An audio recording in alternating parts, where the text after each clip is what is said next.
मुजफ्फरनगर में जिलाधिकारी उमेश मिश्रा ने बैंक अधिकारियों को दो टूक कहा कि किसानों को पॉली हाउस पर दिए जाने वाले लोन में किसी तरह की दिक्कत नहीं आनी चाहिए। उन्होंने निर्देश दिए कि कम से कम 100 से अधिक किसानों को पॉली हाउस से जोड़ा जाए। यही नहीं, किसानों का मार्केटिंग के तौर तरीकों को लेकर भी जागरूक किए जाने की जरूरत है।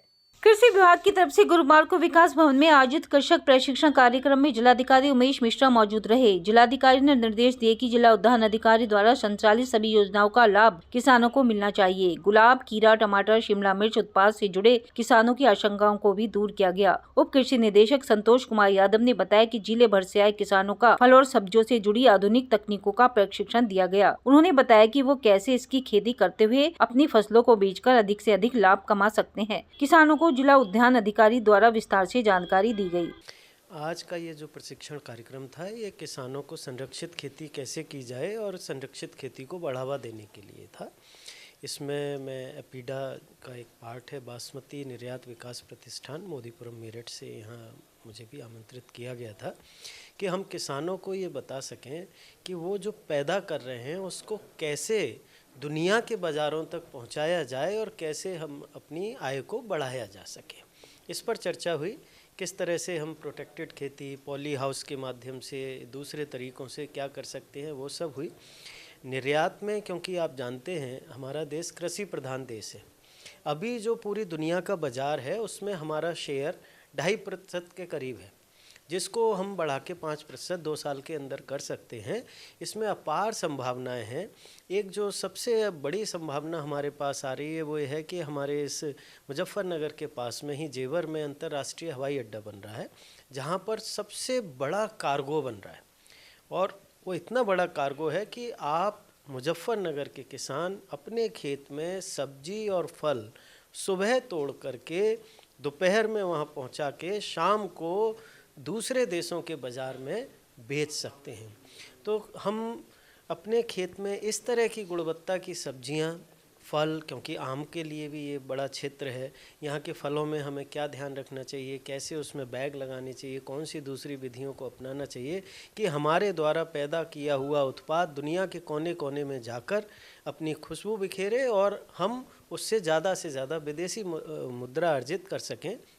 क्योंकि सरकार का ये संकल्प है कि हम शीघ्र अपनी अर्थव्यवस्था को काफ़ी ज़्यादा आगे ले जाना चाहते हैं, और जब हमें अर्थव्यवस्था बढ़ानी है, दुनिया में सबसे अग्रणी देशों में रहना है, तो हमारे पास विदेशी मुद्रा सबसे ज़्यादा होनी चाहिए। मुजफ्फरनगर बासमती के लिए भी बहुत माफिक है।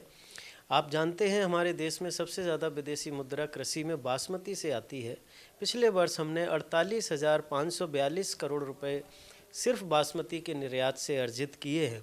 तो मुजफ्फरनगर के किसान भी सीधे ये निर्यात कर सकें। अभी जो हम 151 देशों में अपनी बासमती भेज रहे हैं, वहाँ पर मुजफ्फरनगर के किसानों की बासमती सीधे जाए और वो अधिक मूल्य प्राप्त कर सकें, इसके बारे में किसानों को विस्तार से जानकारी दी गई।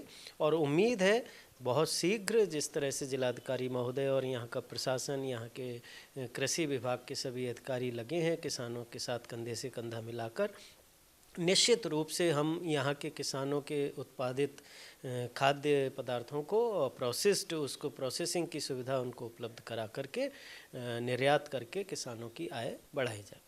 हाँ, आज जिलाधिकारी महोदय के निर्देश के क्रम में पाली हाउस पर जनपद के जो कि ऐसे किसान जो पाली हाउस पर कार्य कर रहे हैं या जो इच्छुक हैं, इन सब का प्रशिक्षण था। और इनको विभिन्न जो फर्म लगाते हैं उनके द्वारा टेक्निकल प्रशिक्षण दिया गया। केवीके के वैज्ञानिकों द्वारा उसमें जो सब्जी या फल का उत्पादन पाली हाउस में किया जाता है, उस पर विस्तृत रूप से चर्चा की गई। जिला उद्यान अधिकारी द्वारा जो है उद्यान विभाग की जो संचालित योजनाएं हैं उसके बारे में विस्तृत चर्चा की गई। और एपीडा के हमारे डॉक्टर रितेश जी थे, प्रिंसिपल साइंटिस्ट, उनके द्वारा जो हमारा कृषि उत्पाद है उसकी मार्केटिंग के लिए कैसे एक एक्सपोर्टर आप बन सकते हैं, तो तरीक़ों पर विस्तृत रूप से चर्चा की गई।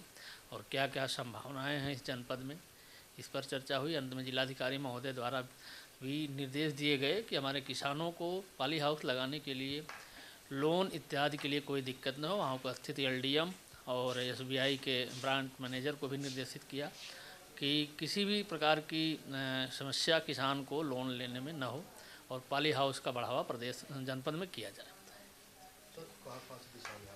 यहाँ हर विकास खंड के सभी किसान लगभग सैकड़ों की संख्या में आए हुए थे और सबने प्रशिक्षण प्राप्त किया और अपने क्वेरीज रखी। सभी किसान जो है इससे खुश थे। हाँ, गुलाब, जरबेरा और खीरा की खेती करने वाले किसानों ने भी अपना मत व्यक्त किया था। हाँ, वो DM साहब का यही निर्देश है कि ज़्यादा से ज़्यादा किसान इससे जुड़े, कम से कम 100 किसान एक साल के अंदर में पॉली हाउस के इस जनपद में होने चाहिए।